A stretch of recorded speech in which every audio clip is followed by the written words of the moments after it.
په انډیا کې یو نوجوان د پلار نه مطالبه کوي چې پلار مالا آیفون موبایل واخله.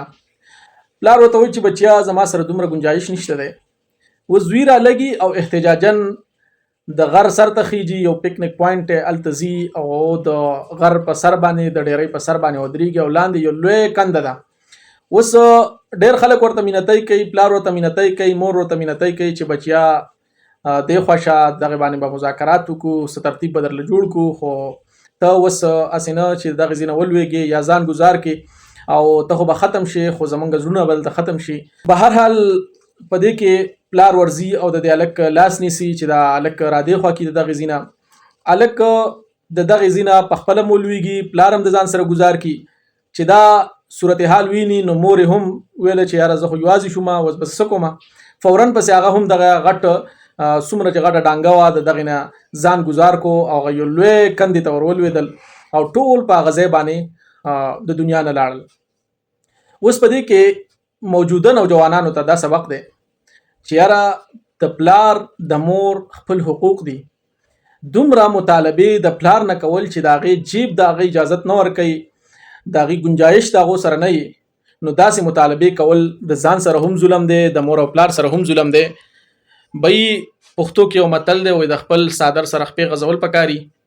ته اوس د پلار نه یا د مور نه د څه ډیماند کې چې داغه د وس نه بهر وي، نو یقینا چې په دې کې بعد ته به هم پریشان وي، والدین به هم پریشان وي. هغه به دا سوچ کوي چې یاره د زویلا ز د کم ډیماند چې دا پورا کما، خو ور سره کله د دې وس نه کیږي نو یقینا چې پلار به د احساس کمترۍ شکار کیږي چې یاره د زوی د ډیماند مطابق زما د جب وس ولې نشته دی. او دا خدای الله تعالی خپل یو رزق دی، خپل یو تقسیم کار دی. څوک غریب پیدا کړي، څوک مالدار پیدا کړي، څوک مهنت کوي، دا غي باوجود هغه ته هغه عمر نه ملاويږي څومره چې داغه په ذهن کې وي. نو به هر حال ټول نوجوانان ته پکار ده چې دا والدینو حق قدر کوي. که خامخاس تاسو یو د ضرورتي چې تاسو خواهش چې دا پوره شي، نو داغه د لپاره په خپل باندې منډه ترل وهل پکار دي، په خپل کوشش کول پکار دي، په خپل وګټه، په خپل چې هغه پلار لم بیا ورکا او ځانم په پوره کا. نو دغه خوان کوي دا سینه د چیرې ته د پلار په وګو باندې بوج جوړ شي او هغه بیا د صحت ته قصه ورسي چې په منټونو په حساب سره هغه پوره خاندان تباہ او برباد شي. نو دا سینه د پکار خود معاشري د لیول مطابق هر نوجوان لا د خپل والدینو عزت کول پکار دي، داغي قدر کول پکار دي او داغي سره خصلو کول پکار دي.